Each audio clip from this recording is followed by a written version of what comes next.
A couple of stories to talk about with our panel here. The first, of course, being the sense that now there has been a change even in the infrastructure bill with paid family leave back on the table. But let's begin with where we left off just a second ago. Is it a foregone conclusion with regards to the Ahmaud Arbery case? The brightest minds in politics are here to break it down. We have Bre Maxwell with us and John Burnett. Excuse me. I want to begin with this. An attorney for the men said that they are convinced that this will be a fair trial. But just a few days ago, defense attorneys complained that there were not enough Bubba's or Joe six-packs in the jury pool. And John, I'll begin with you. Imagine if the prosecution said, you know, we don't have enough, and pick your negative term for black people in the jury pool. People would be going crazy right now.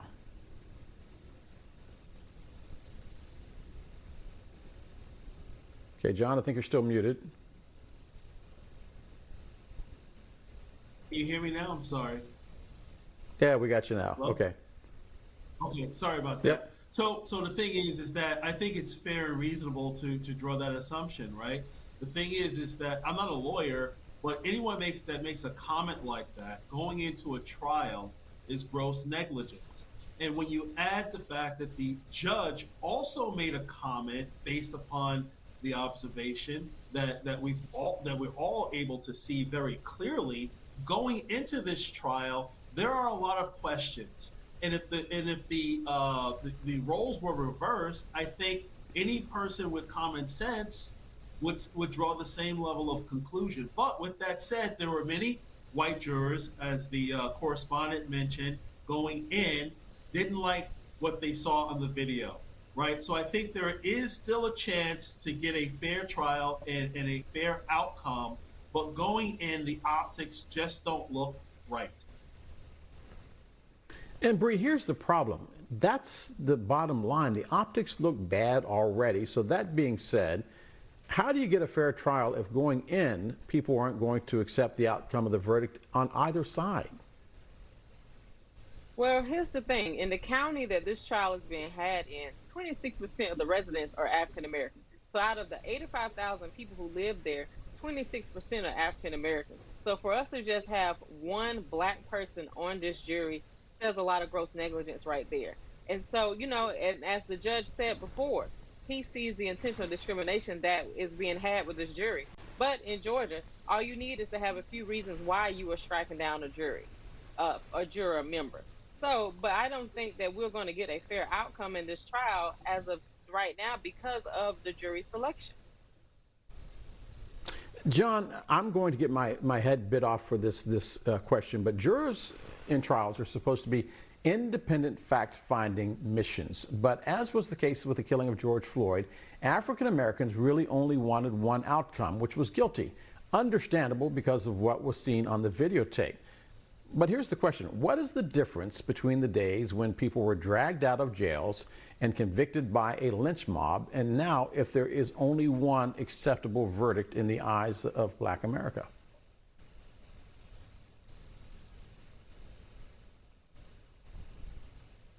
John, you're muted again. I didn't do anything. Okay, we got you. So the thing is that, yeah, we need to be, and those jurors need to be independent, and then they need to show their independence. The outside world, that's why many times jurors are encouraged not to watch the news, not to read news stories, to actually be influenced, but try to go in fair and objective.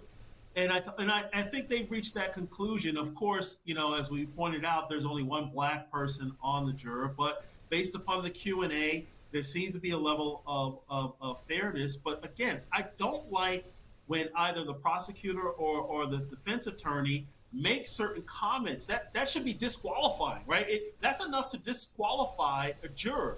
So why this trial shouldn't probably go forward without some level of discipline taken in terms of actions against the defense attorney for making those type of comments.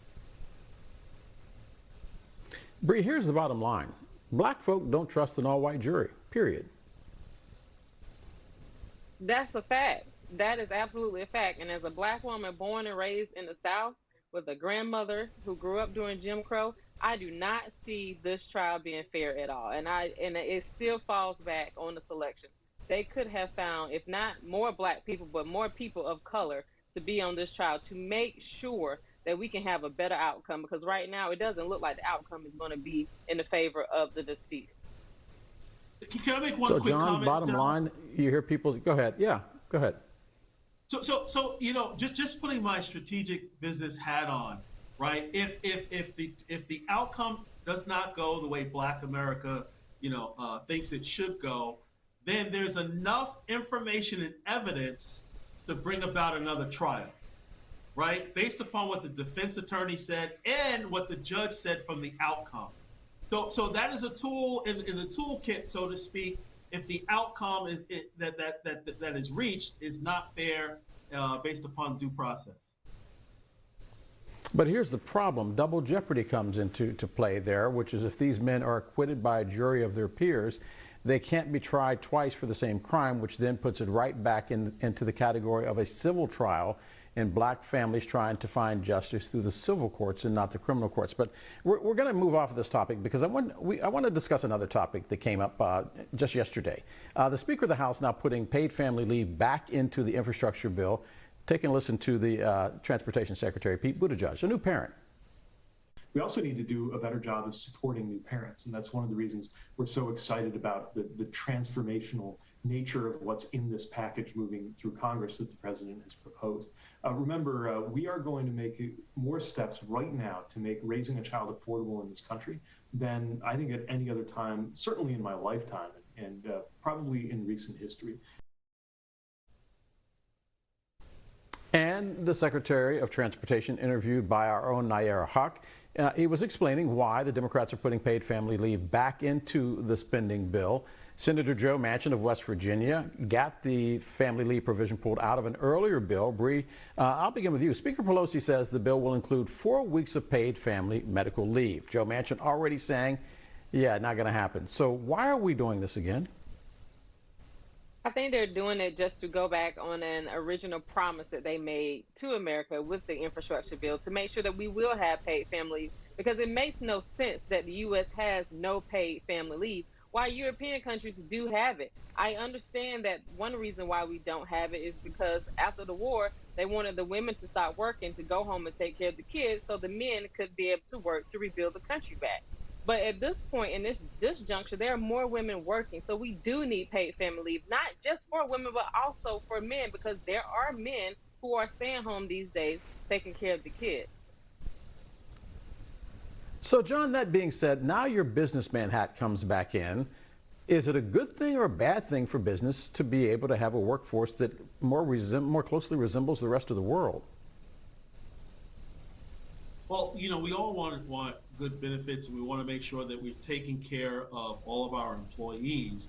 But with that said, businesses, and I'm not talking about the big corporations, right? I'm talking about the #1 employer of America. That's small business, and small business is actually struggling. They were doing fairly well before the pandemic, but throughout the pandemic, even with PPP loans, they find themselves in a situation of survival mode, similar to families, right? So the thing is, timing is everything. I don't think it's the right time to impose a 4-week paid family leave at this juncture.